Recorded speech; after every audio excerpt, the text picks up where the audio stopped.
সকলোকে অসমীয়া বাপতি সাহোন ৰঙালী বিহুৰ শুভেচ্ছা এই মাধ্যমৰ যোগেদি জনাইছোঁ।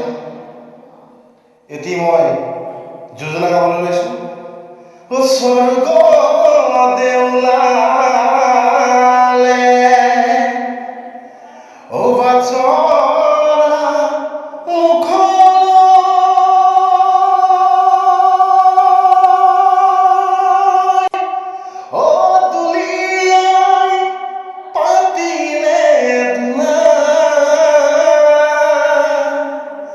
কামতি জিলিকিলে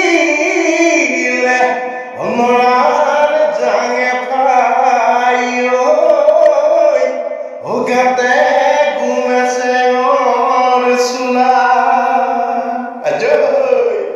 ৰৈ ৰৈ ৰতি মহিনামতি তোমালোকৰ ঘৰ ৰৈ ৰৈ ৰতি মহিনামতি সদায় যাব পাৰোঁ ৰৈ ৰৈ ৰতি মহিনামতি যদি দিয়া মাতৰ যদি দিয়া